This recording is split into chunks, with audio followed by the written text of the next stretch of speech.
Welcome to another episode of the IFC's Individuation Podcast.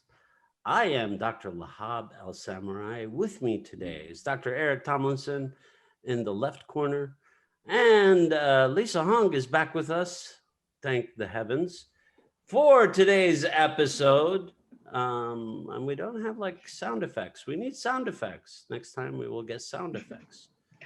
Okay, so today we are covering, after the little kids finish playing with their water, we are covering chapter 4, the well, and chapter 5, we are reading the waters. So, Dr. Tomlinson, do you want to say hello to everybody? Hello, gang, and welcome aboard. Ooh, welcome aboard. Lisa, do you want to say hello? Thanks for joining us again, and nice to be back. Yes, we are happy to have you back. Eric, why don't you start us off with this short fairy tale? Yeah, I'll be happy to. It's not very long. Yeah. Just a few lines of background. This is the Koryak Peoples, who were from northeastern Siberia along the seacoast. So right across the ocean from Alaska. They were real prominent around 6,000 years ago. And this is obviously one of the coldest spots on the earth. So during wintertime, their average temperature is 74 degrees below zero. So they have to deal with some cold stuff. The other thing is that once again, we see water involved, and water has historically, with even all the way back to primitive peoples, has occurred in their dreams, has occurred in their stories that they have maintained and told throughout their generations. And this water, generally, there's a number of other different meanings to it, but the general meanings for water are pools of water or rivers of water or whatever, oceans, has to deal with creation, recreation, and even death. So it's just a good thing to keep that in mind as we go. As we've seen already, many of these stories have water in them. So just wanted to share that with you real quick. Because a lot of times we don't think about primitive people being intuitive. Ancient. And yet we have records of indigenous and prehistoric people up to 200,000 years ago making art, making combs, making all kinds of utensils for personal care. And if we want to go back 1,000,000 years, we can even see tool making, fire harnessing. So human beings have been aware for a long time on this planet. And I just wanted to throw that out real quickly. Okay, in another Koryak fairy tale, Amemkut and the White Whale Woman, Siberia Koryak, parentheses, the hero Amemkut went out looking for White Whale Woman, one of his wives who had run away and encountered astonishing things. While he was on his way, Amemkut found a brook from which he wanted to take a drink. He smelled smoke coming up from beneath. He looked down and saw a house on the bottom. His aunt or aunt, depending on where you're from, his aunt Amalu and her servant Kaihilu were sitting side by side in the house. While he was drinking from the brook, his tears fell into the water and dropped right down into the aunt's house, moistening the people below. Oh, they said, it's raining. They looked upward and saw the man drinking. Oh, they said, there's a guest. Then Kaihilu said, shut your eyes and come down. He closed his eyes and immediately found a ladder by which he could descend. "Give him food," said Amalu. The servant picked up a tiny minnow from the floor in the corner, all split and dried. She brought also the shell of a nut of the stone pine and a minnow's bladder not larger than a fingernail. Now, out of the latter, she poured some oil onto the nutshell and then put it before Imemkut with the dried fish. "Shut your eyes and fall to," he thought. This is not enough for a meal, but he obeyed, and with the first movement dipped his hand into the fish oil, arm and all up to the elbow. He opened his eyes, and a big dried king salmon lay before him by the side of the oil bowl. He ate of the fish, seasoning it with oil. And that's our story from our northeastern Siberian ancestors. Okay. Lisa, what are your thoughts about our story today? I feel like we should just go right into the next story because both of them talk about other world experiences through the medium of water, and then we can talk about it. I don't Sure. think they're very Let's go. Sounds into good. Let's go into the second fairy tale. Okay. From the same region, in Northeast Siberia, here we go.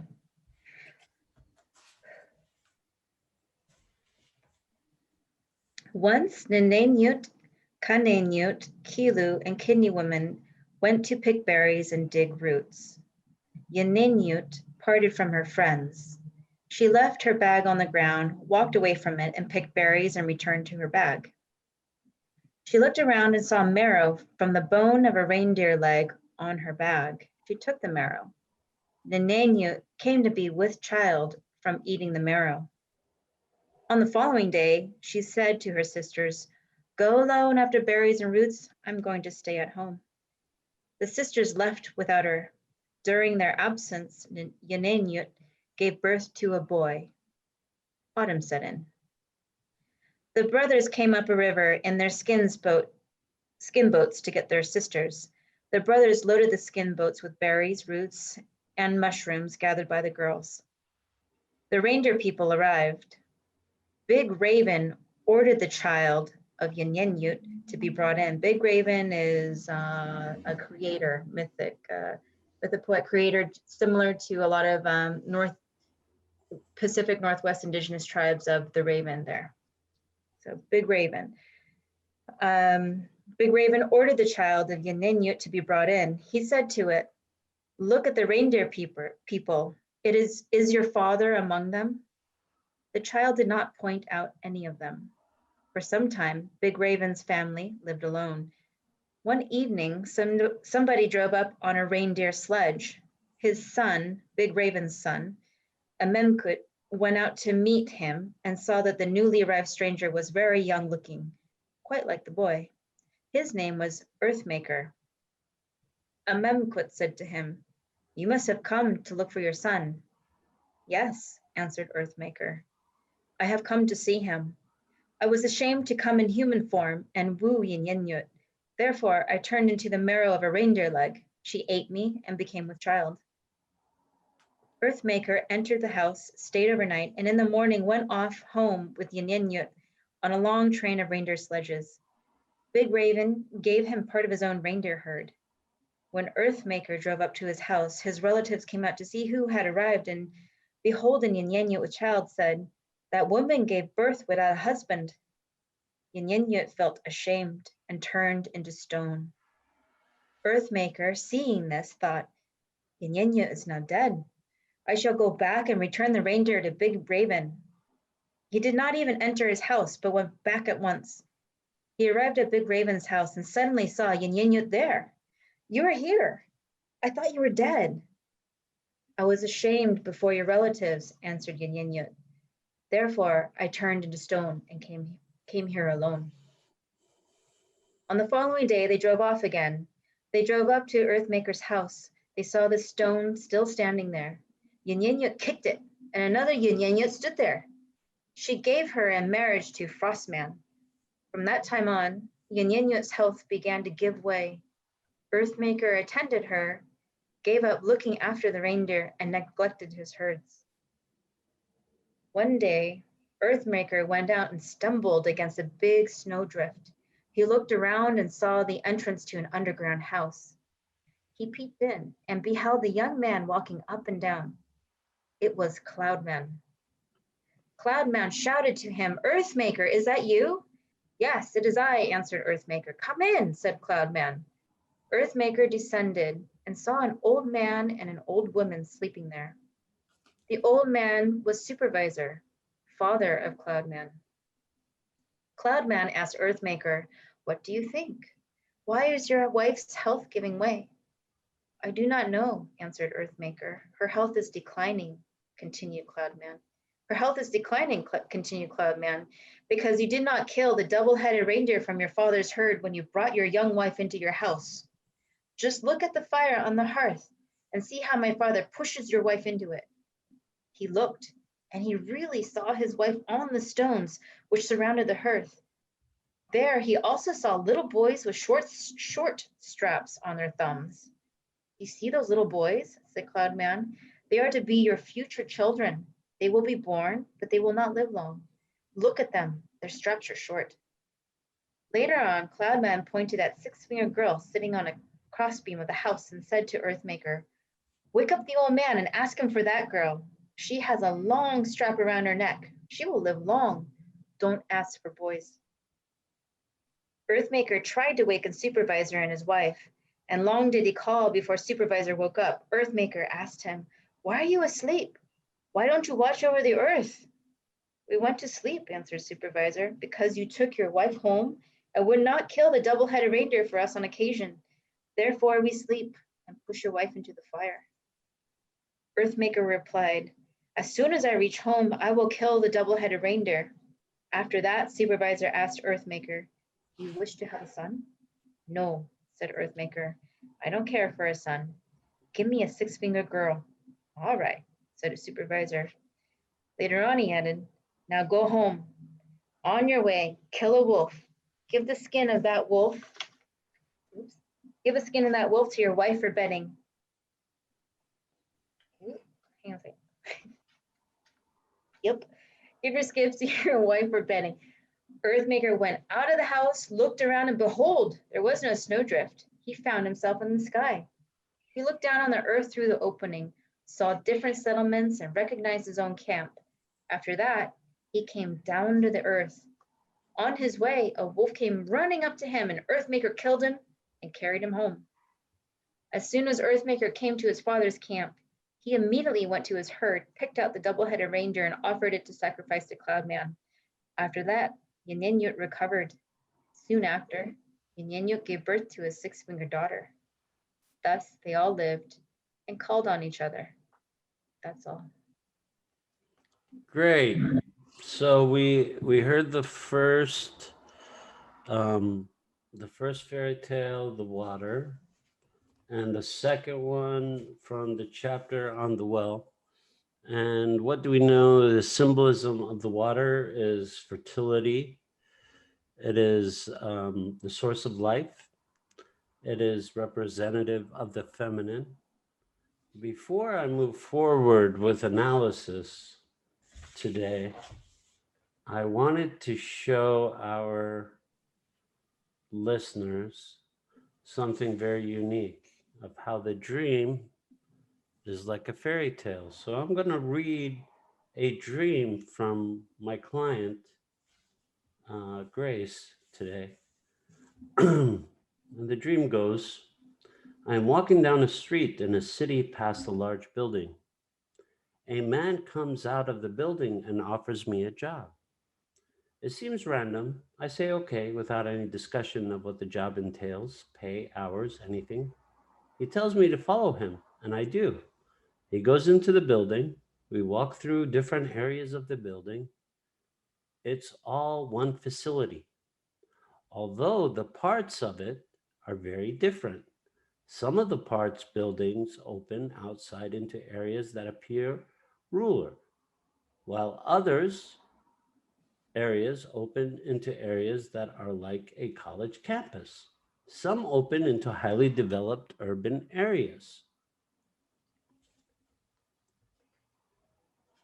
I am trying to make sense of it as he offers no explanation. He has recruited me for my qualities as a human being: intelligence, curiosity, loyalty, ability to keep a secret. Without coming right out and saying it, he passes the message to me that I must not talk about anything I see in the building. We start out at an area that's kind of a canteen or mini market for employees, many of whom are loitering around the front of the area. They are on their break, on their ways to or from work. It's a socializing area. I recognize that these people are the ones doing menial work, having been given some kind of cover story as to what the organization really does, what their jobs are.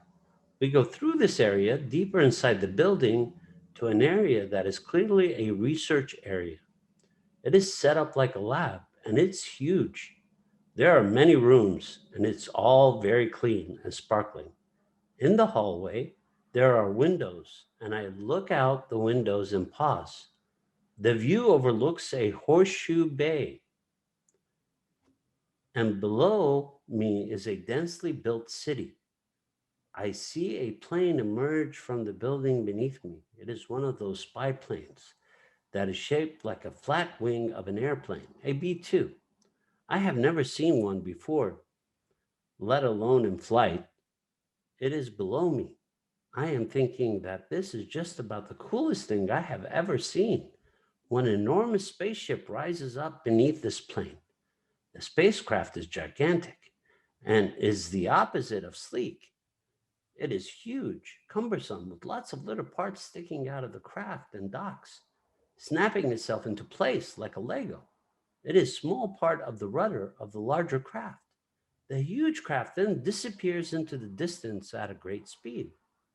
The entire event takes just a few seconds. I think to myself that this is some kind of secret research, possibly spy facility. I have been recruited. I think that the guy showing me around without saying he is showing me around and probably knows more about me than I do. I say nothing about what I have witnessed and continue to follow him through the building. We return to the area near the canteen. There's a phone booth there that is built into the wall. It is small and dingy. I realize that in this area, the road is dirt and is designed to look like a small, very small town. The people are talking about what they are going to do on their time off. One woman is saying that she is praying for a husband and has had a prayer t shirt made to strengthen her prayer. She had it displayed on the wall of the mini market and is half laughing at herself, also deadly serious about wanting a husband. I think to myself, to each his own. My guide is standing next to the phone booth, beckons me over wordlessly. He states that he is about to make a phone call and wants me to listen. Suddenly, another man appears from the research area. He is dressed like an executive in a suit and is vaguely threatening.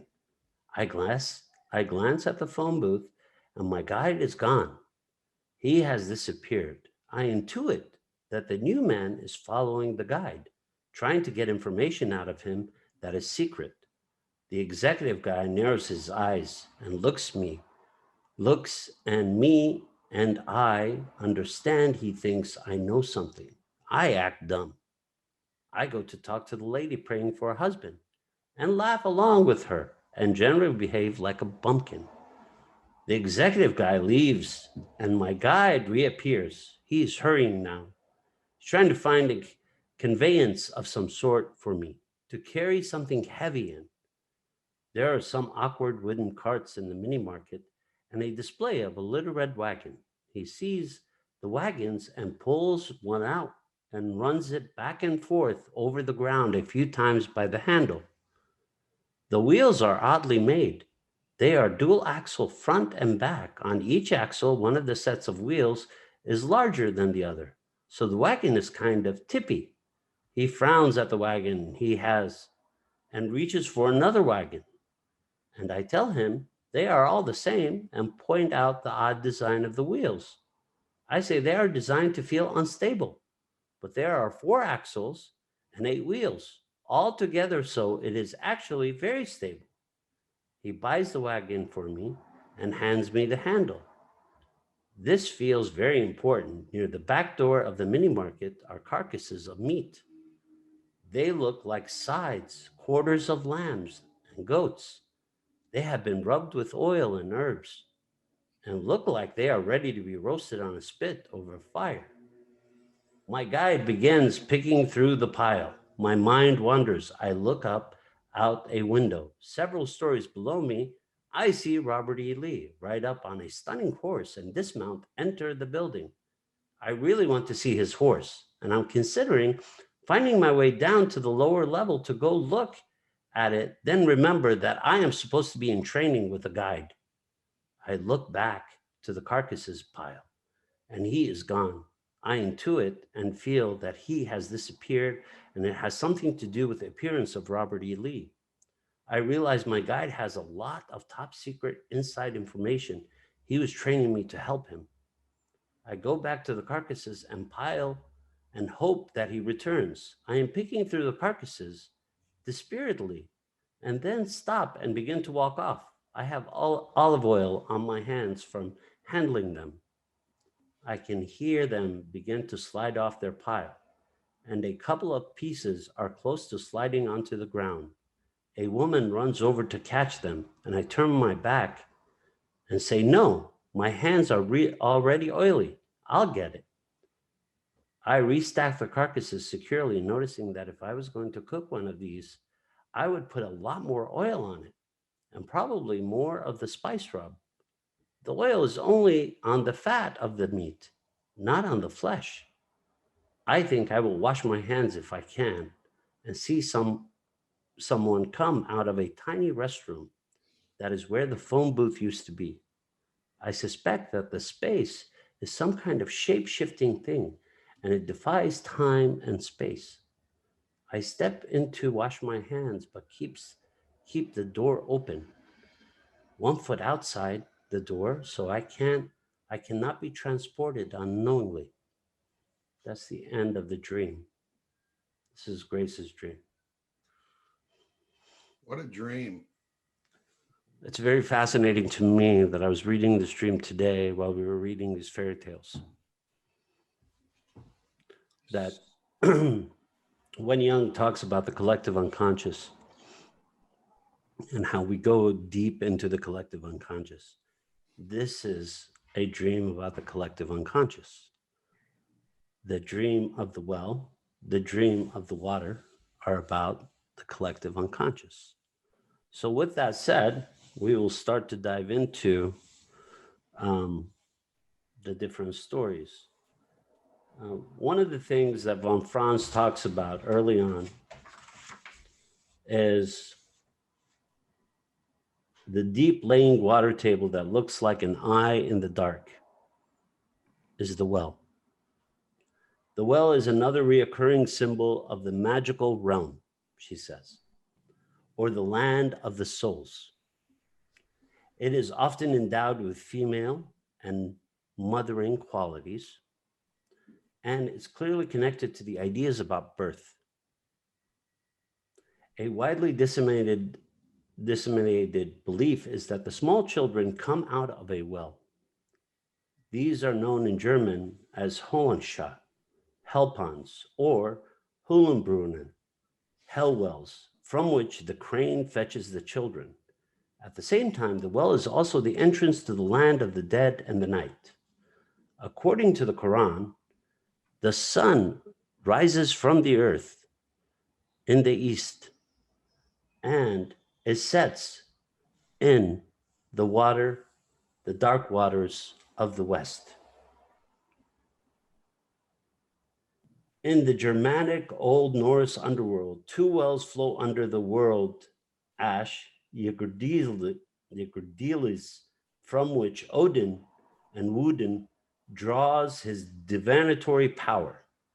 He sacrificed, this is Odin, one of his eyes that from that day on lay in the well, Erd, from which life emerged at the beginning of time. So he sacrifices an eye into the well, and life emerges.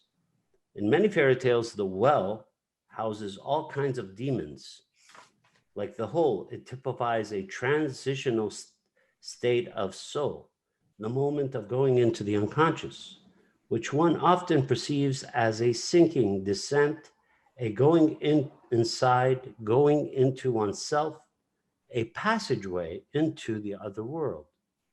One attains another state of mind or psychic state, namely an unconsciousness that is seen from normal daytime consciousness, is a faraway kingdom that is always around us. So I'll stop here.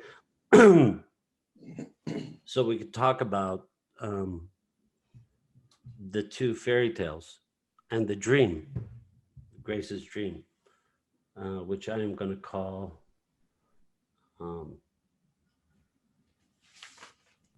the gigantic spaceship. So, what ideas do we have about our first fairy tale? Eric, what are your thoughts about the first fairy tale? Well, one thing that struck me, I don't know how pertinent this is, but one thing that struck me right away after hearing both of them and then hearing the dream is how relatively common biblical themes are throughout the world in other forms. I mean, you've got Yenenuet becoming pregnant without physical relations. It's just right out of the New Testament of the Immaculate Conception with Mary. And then you've got... There are many stories, actually. It's not just the biblical story. There are many stories. Well, I know that. That's the point I'm making, that these stories are omnipresent. Yeah. They're not just in the Bible. Correct. And in addition, the woman turning into, into a stone, Lot's wife turning into stone in the dream. My house has many rooms. That's right out of the New Testament. Ooh. I mean, it's just amazing to me at how omnipresent these themes are in cultures around the world. Ooh. That was the point I was trying to make. That's all. Yeah, Lisa, what are your thoughts? I don't have a deep training in Judeo-Christian, I'll call it mythology, theology, but I would love to hear like the parallels between it as we continue in the fairy tales. That'd be interesting, Eric. You already drew some interesting parallels there. You trailed off. Your voice trailed off. Oh, pardon me. Okay. I'll switch gears. So one of the things I in listening to you, Lahab, was I was thinking that the sinking into self, going into these worlds, and there's a new reality that is becoming true, and falling into a well, going through a snowdrift or a body of water or what have you, and creating a new reality and that you bring into your present reality. It's a transition. And so some of it, for me, I recognize this transition going into it, but sometimes a part of me goes, like, was that just serendipitous? Well, that's interesting. I mean, is it serendipitous is always an interesting question, because they kind of, as Eric was saying, they have themes that are connected through different biblical or Islamic or, in this case, fairy tales from native peoples of Siberia. which is very interesting because in all these stories, what we have is we have fertility, and that comes from the source. The source is the water, where everything is born. Symbolically, we come from water. We evolved. If you take the story of scientific evolution, we evolved from water. We crawled out of water and crawled onto the land. And then we either were gobbled up by something or we gobbled something and started to become more sophisticated over time. Of course, we're talking about millions of years of gobbling and interacting. And so, and the birth, the birth is always an interesting aspect that comes from the water. So water is representative of the feminine, right? So that I find very interesting, because then what we have here is these stories are about um, how we explain creation, to how we explain creation in different tribes, to different peoples across the world, how creation is done. For instance, there is in Mecca, there's a well, and from that well there is healing water. It's called Zemzem. It's the water of Zemzem. It's a well which is about 66 feet away from the Kaaba, the black stone that is one of the holiest sites in Islam in Mecca, where the Hajj is taking place and where millions of people come. And people come and take water from the well. And what they discovered is that this water was actually scientifically healing. It has a lot of fluorides and magnesium, and uh, parts of the water are healing, and that's why. But that was not known in the time in the beginning of Islam or pre-Islamic. They did not know that this well had healing properties. They knew that there was something about this water that healed people. So people flung to it. They didn't have an explanation of, they didn't have microscopes to analyze the water and take a look at the different elements of the water. They did not have the machines to dissect the water and look at its components. What we do see in the, I think in the first um, fairy tale, is the first thing that he says is this is a reoccurring theme that we know in all the fairy tales. Mm. He closed his eyes and immediately found a ladder by which he could descend. So first time you close your eyes, the dream, you fall asleep. In in yours, Lisa, um, she she takes the marrow, and as she takes the marrow, she starts to rest. She can't go with everybody else.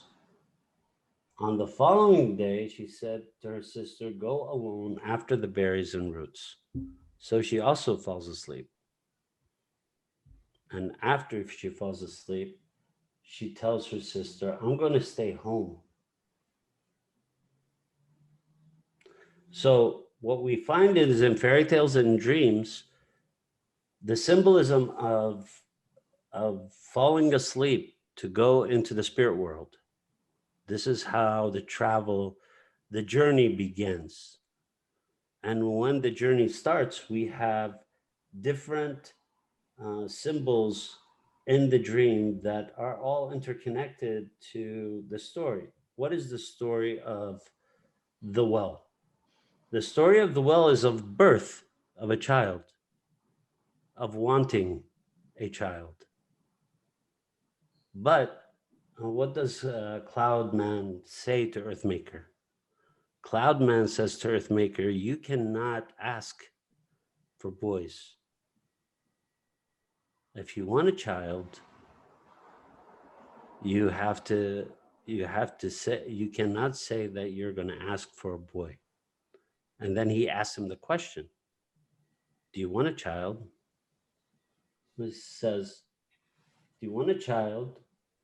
And he says, yes. He says, do you want a boy? He says, no. So this is what we call, this is the feminine fertile world.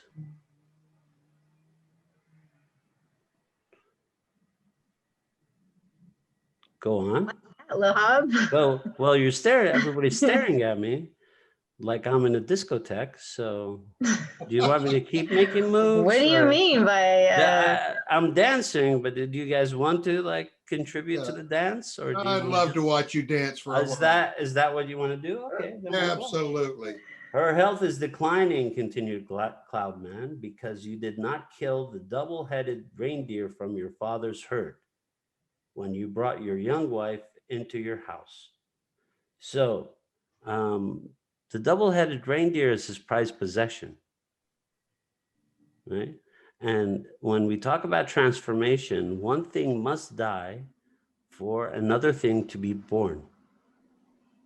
He must sacrifice his prized possession so he could have a much more prized possession, so he can have a child.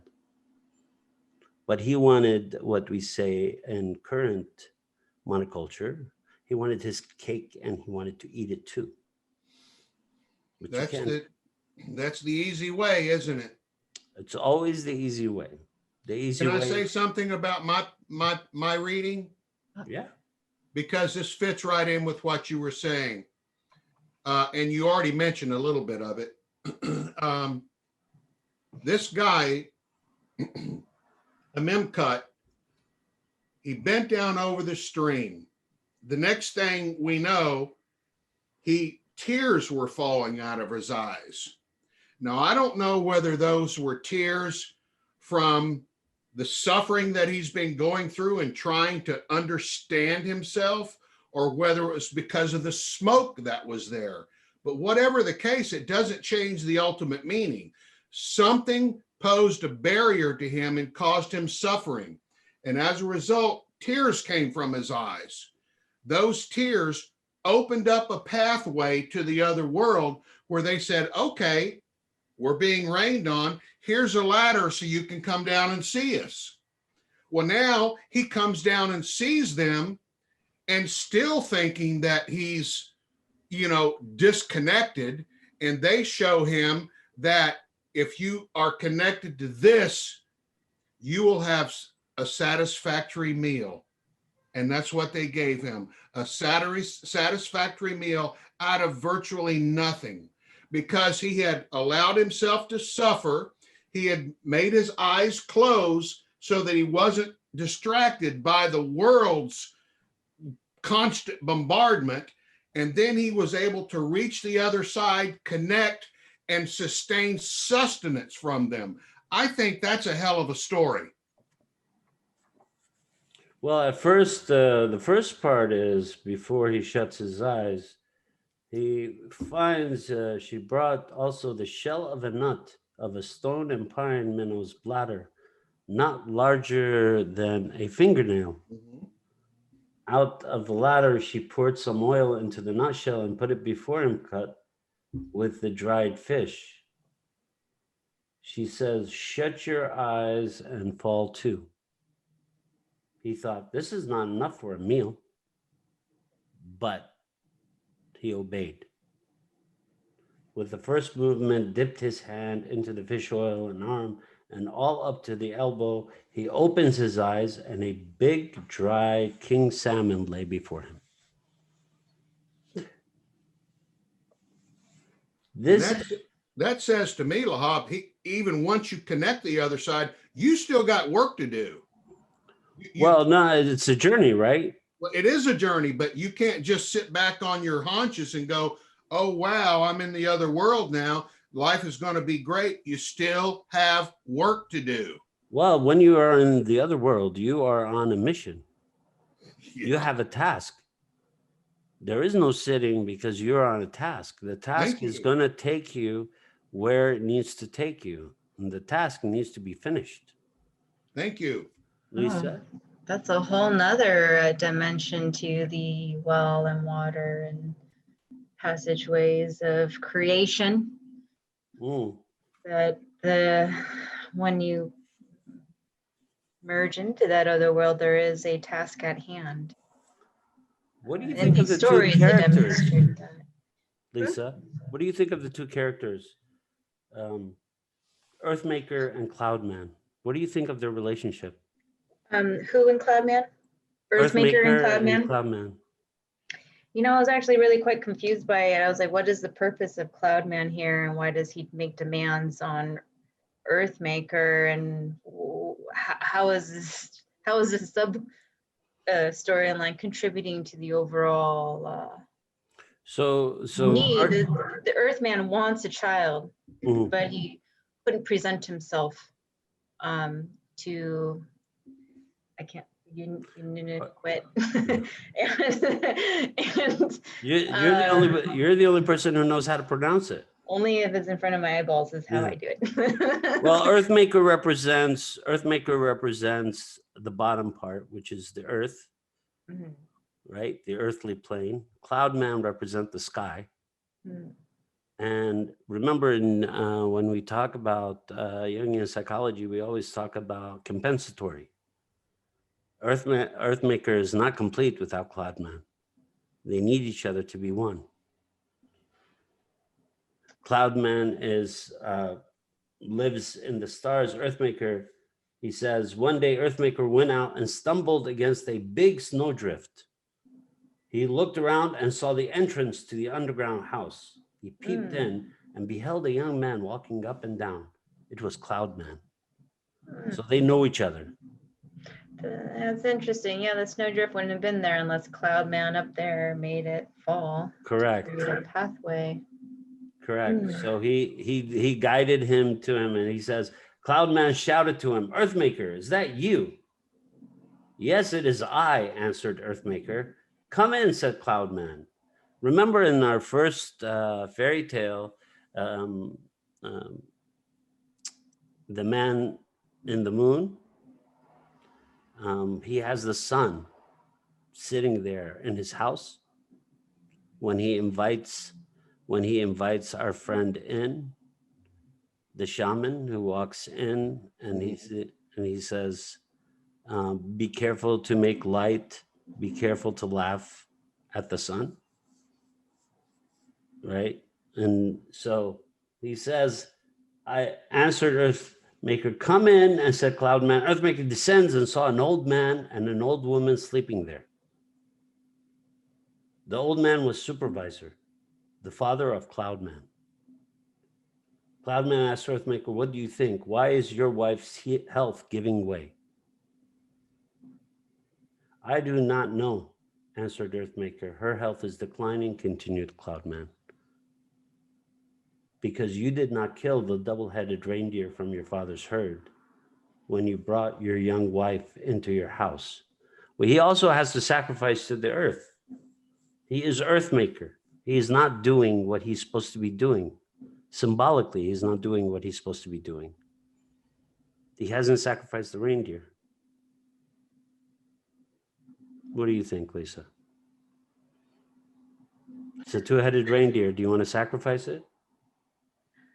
To me, there are a lot of requirements to maintain this balance.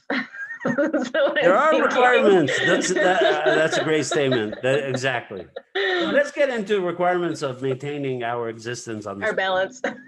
Yeah. But historically, in the last couple of 100 years, I know this was written many hundreds of years ago, but in the last couple of 100 years, when two-headed mammals were born, they're kind of cherished. Yeah. This isn't just a crazy oddity. It's something that is supernatural to many peoples who have had these kinds of of animals in their care. So it's not just as simple as, oh yeah, the two-headed one, sure, I'll go out and kill it. I mean, there's some thinking that goes along with that. I would hope so. Yeah. Which head do you take off first?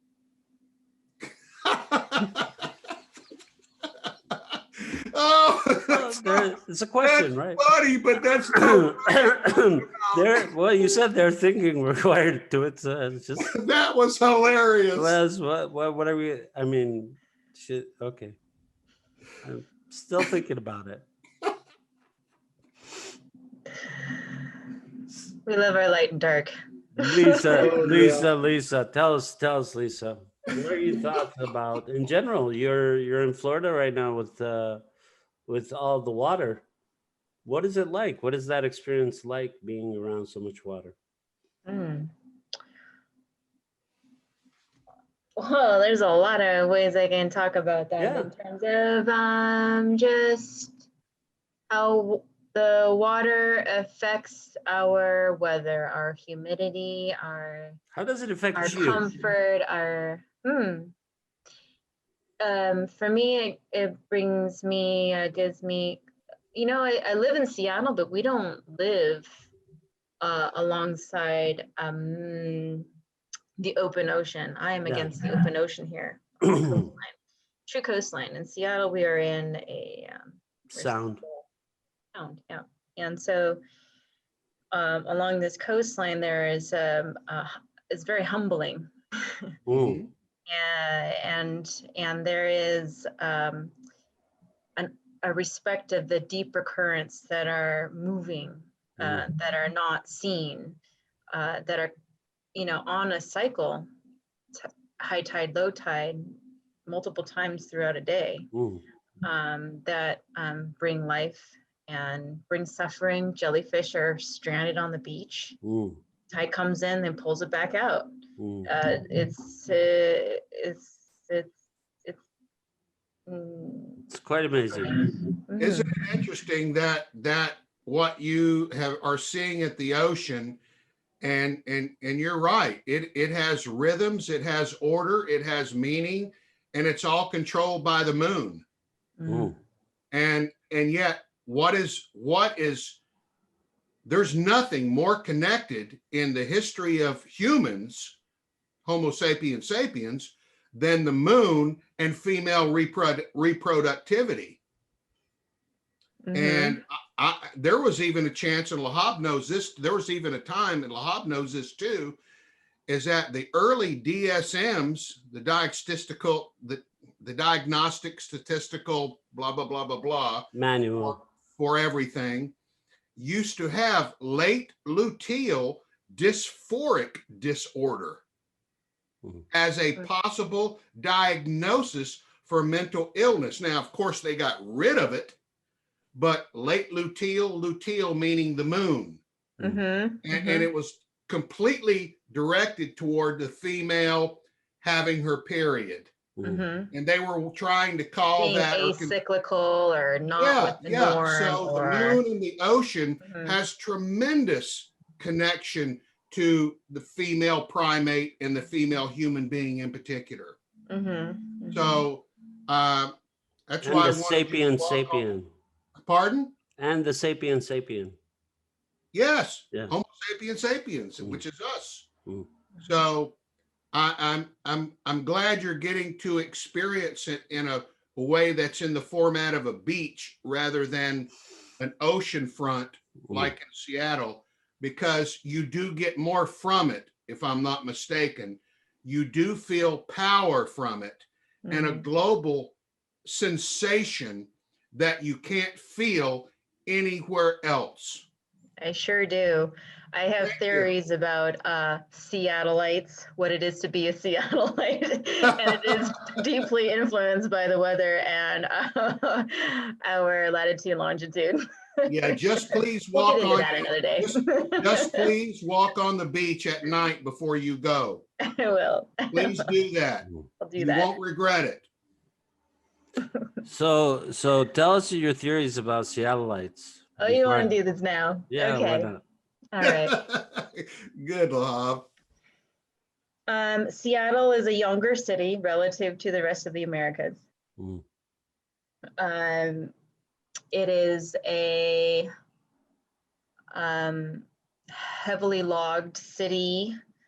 So there,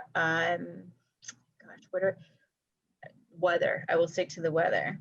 Our climate zone is very temperate, never extremes, never too hot, never too cold, never too stormy, never too dry. With that entailed, with the very self-sufficient attitudes of pioneering, and I believe that we have all been very self-sufficient and therefore isolated because there were no natural disasters. In natural disasters, your community comes together. In devastation, you reach out, you support each other, you tell, I am here, or there is a network to help you. We are not in extremes. There are no hurricanes, tornadoes that come in, rarely ever an earthquake. The climate is so nice and mild, it's hardly suffering at all relative to the bitter, bitter freezing cold or the scorching exposure of welting heat and dryness. So it's a very pleasant area because of this right now. But in our culture, I believe that there's not as much need and not as much requirement to reach out to neighbors. And so therefore, there's less inclination. It does yield good things. And some of the good things are people are quirky, people leave you alone. You can be what you want. And that's why things like in Oregon keep Portland weird. Like there are these sayings, let them live how they live. You know, people don't get into things too much in each other's business, but it does create an alternative, which is a freeze or a social isolation or distancing. But it's not fake, which can be maybe relative to other areas, but it is more just like you don't extend it. It's a courtesy, and that's where it's left. And that's changing, though, Lisa. Don't you think that's changing with the it's inevitable. fires? With the fires and the environment changing, like we had 2 weeks of we were smoked in for 2 weeks. It was very, very, very, very it was disturbing last year. And the year before, we've had summer fires almost every year now for the last 5 years. It's so new that I think it's just a phenomenon.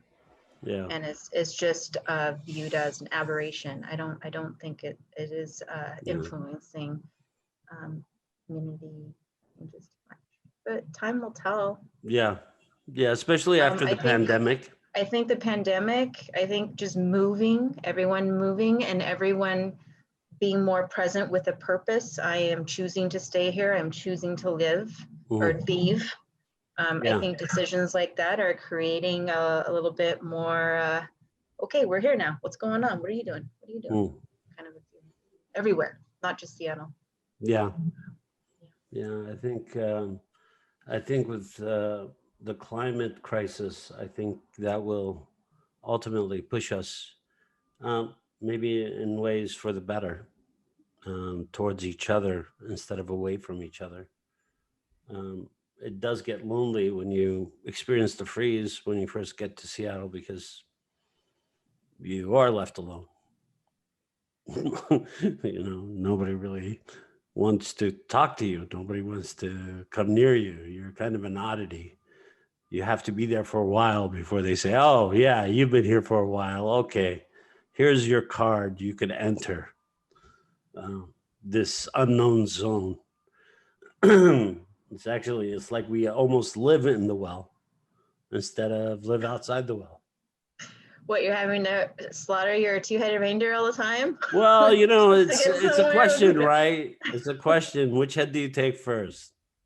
I personally would feel bad, right? Because the other head is going to see what you did, and it's going to be pissed. Or just be more efficient with your movements, Lob. Yeah, it's going to have to be quick. It's going to have to be a samurai move. I agree. Dr. Lahab, I think you said something that's real important there. I think that this is just my opinion, what you were describing is how people need to have a certain level of comfortability with you before they accept you. Ooh. And I think that's such an important point for all of us, whatever our endeavors are, is just to be real, to be ourselves. And the people who have no access to grind are going to see that and have a degree of acceptance toward us that they wouldn't otherwise have had. Yeah. So I just wanted to just further support the point that you already made. When I look at Grace's dream, and I think about how much it is like a fairy tale. Yes. It's like her fairy tale.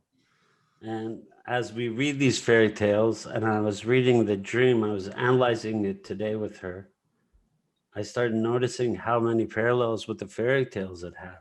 And how historical figures come riding on a horse. Robert E. Lee comes riding on a horse. Robert E. Lee? I mean, where did that come from? Yeah, she's that's a collective unconscious thing. She grew up in this area, and so this is not a beloved figure. It's just a figure that shows up in the dream. The other thing is the carcasses that are piled up. Yeah. So when I asked her for her associations, she was talking about, something you would see in Greece or Turkey, not necessarily here. They have them in the open market. Related to COVID? No, they have like carcasses up, like hanging, like on meat. Yeah. Like butchers would have them. Yeah. The butchers would have them, and then they would put them on a large tray, and then they will oil them up and put spices, and then throw them on the barbecue. But that's not something we do here. We don't take like large animals and throw them on barbecue. We barbecue a lot, but not that size of animal. It's not the whole. We don't know what to do with the whole thing. There are lots of, No. Unless you're in the South, then they barbecue the whole thing. But they barbecue the pig, yeah. Yeah. That's right. Yeah. And they also have an entire beef cow on a giant spit that they turn. Mm-hmm. I mean more like in a market where the parts, in some markets you will have the insides and all of the outsides, and everybody knows what is what for, and everybody has a favorite part. But in that market, it's all there. A lot of our markets. In the fairy tales, in the fairy tales, we have animals who feed us, right? Mm. The animal who feeds the woman, she takes from the marrow, and she gets pregnant. She eats the reindeer marrow, and these are very sacred animals. They're seen as part of life. They're not seen as, a chicken that's frozen dinner, or a grocery store animal that's been chopped up and sanitized and wrapped in plastic. These are companions. They're friends. These are animals that sources of life. The marrow itself is a source of life. Isn't it interesting that many predators after they have filled up on the immediate entrails, once they kill an animal, the first thing they go for are the entrails, because that's where all the richness and that's where all the minerals are. But isn't it interesting that after everybody's eaten the carcass, the next best dessert to them is the bone marrow? And they spend a lot of time breaking open the bones so that they can eat the marrow inside, because of its rich nutrition and life-giving properties. Absolutely. The new chefs that's a delicacy that they're serving. Before those parts were thrown out in restaurants. Now they're serving them as a delicacy in restaurants. Yes. Okay? They're also like using parts that in other countries and other places in the world, they use the entire organism. They use the entire animal. Here we pick and choose what we like and dislike, but they actually started adding them to the menu as delicacies. She's in this dream. She talks about, I can hear them. She says, I am picking through the carcasses dispiritedly, and then I stop and begin to walk off. I have all olive oil on my hands from handling them. I can hear them begin to slide off their pile, and a couple of the pieces are close to sliding onto the ground. And a woman runs over to catch them. And I turn back and say, no, my hands are already oily. I'll get it. I restack them, the carcasses, securely, noticing that if I was going to cook one of these, I would put a lot more oil on it and probably more of the spice rub. I'd like to take care of it some more. Tend to it. Oh, very good. I like that. Tend to it before. The oil is only on the fat of the meat, not on the flesh. I think I will wash my hands if I can see someone come out of a tiny restroom that is where the phone booth used to be. I suspect the space is some kind of shape-shifting thing, and it defies time and space. I step in to wash my hands, but keep the door open so she's not sucked in. The door open and 1 foot outside like an anchor. The door so I can't be transported unknowingly. She's already deep into the collective unconscious, and she notices how deep she is in the collective unconscious. I mean, I could see where the Robert E. Lee comes from because of all the insurrectionists that happened at the Capitol and Recently. all the talk of division and all the talk of hate and all the talk of anger and all the things that are keeping us apart, keeping us from being together. And I have to say to that, as being a Southern person that grew up in the Deep South, that what he and other people in power represented was some of the most horrible attitudes and feelings that has existed in our country. Now, after having said that, having grown up on the very bottom of that socioeconomic grouping 100 years later, I do have to say that there are many, many, many, many, many Southerners who didn't even think about it. Even those who fought in the war, the Civil War, had no idea that this was about slavery.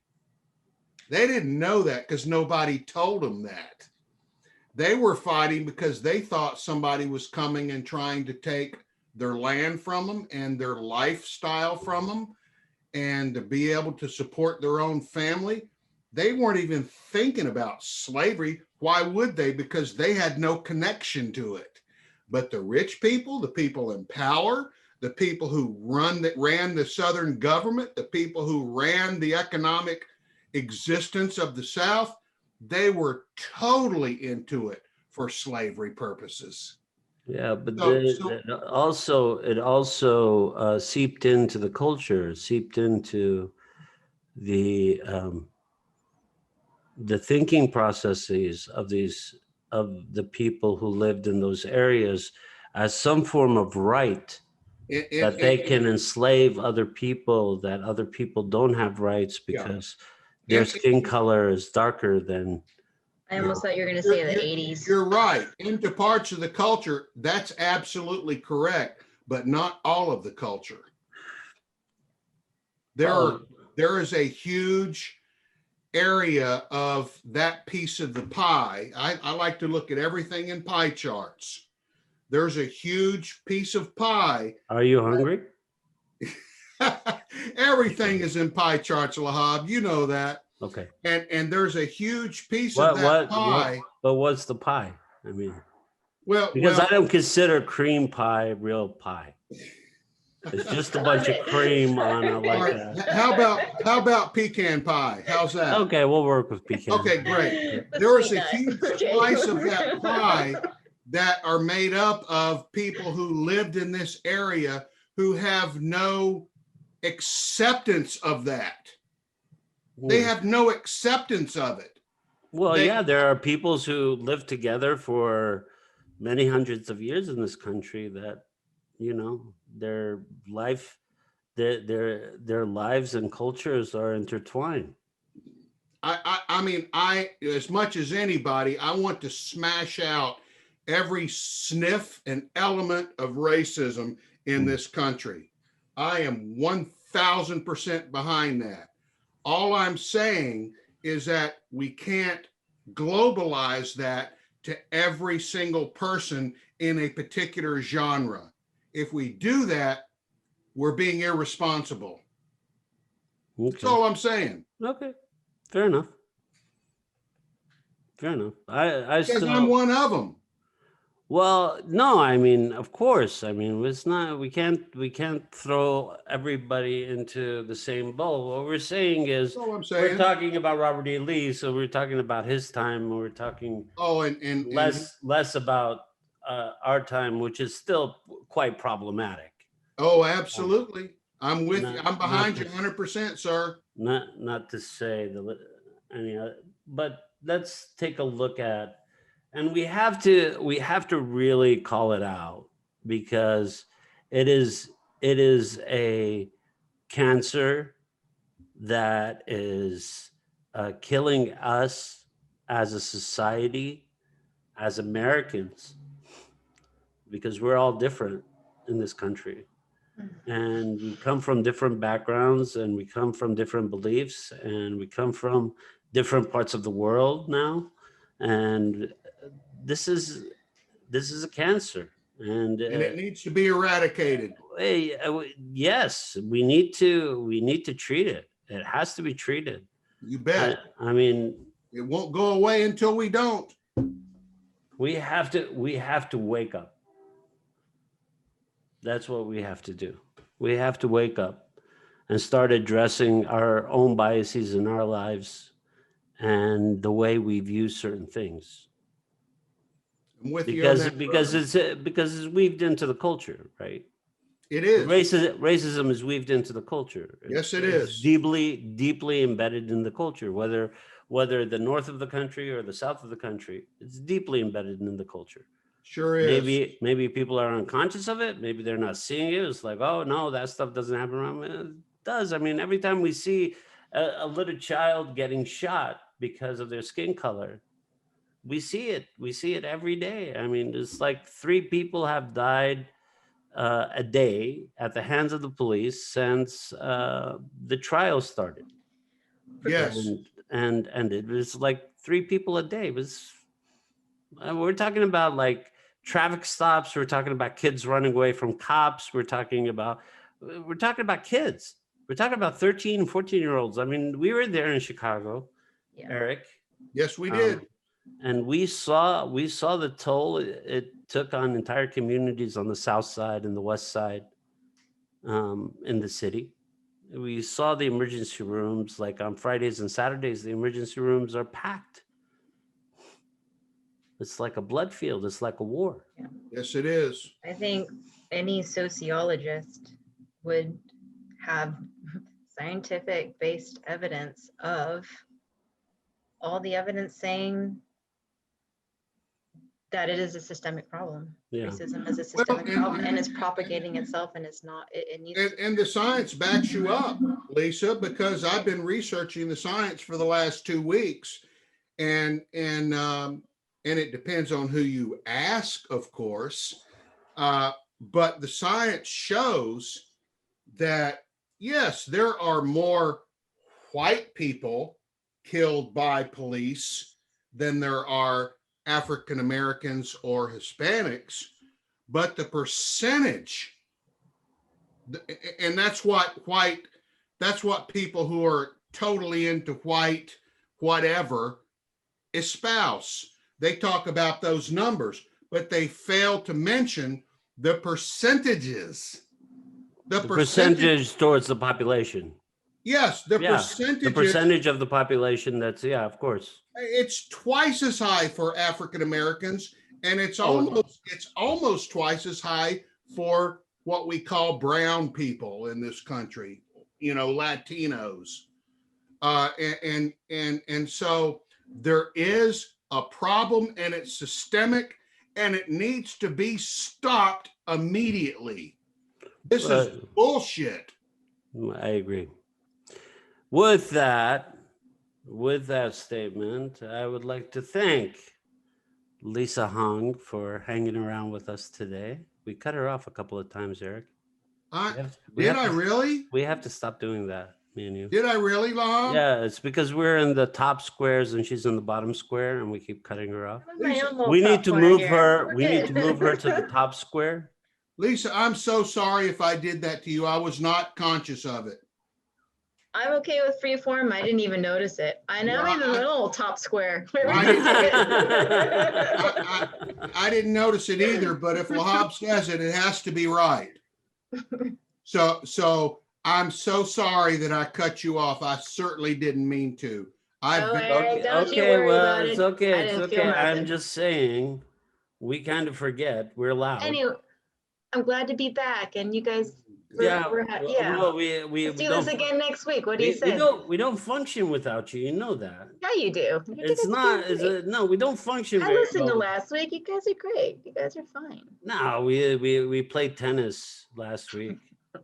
We were just flopping balls at each other last week. Isn't that what we're doing? This week, no. This week we're not flopping balls. We're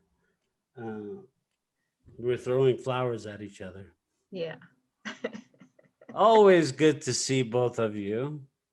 Love our what is this called? A podcast together.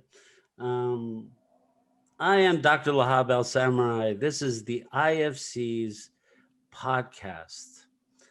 I am here saying goodbye to you, and with Dr. Eric Tomlinson to my left, and Lisa Hong in the bottom square. Do you all remember where they Brady Bunch? No, where they put the what was it called? There was a show where everybody sat in a square and you get X's and O's. Hollywood Squares. Thank you, Eric. That's right. Thank you, Eric. Thank you for that. Hollywood Squares. Okay, we're making jokes about that on the Zoom part of the podcast. Like I mentioned last week, if you would like to see us through the video, the Zoomcast, you are welcome to see us on YouTube. I would like to say adieu. Dr. Tomlinson, would you like to say goodbye to everybody? Goodbye, and thanks for tuning in. Lisa Hung is back with us. Thank God. We're like unstable without her. Lisa, would you like to say goodbye to everybody? Thanks for joining us. See you next week. I've had a lot of fun with you as always, guys. Take care, everyone, and we hope to do this next week, where we will come back with 2 more fairy tales and some banter. Okay, bye.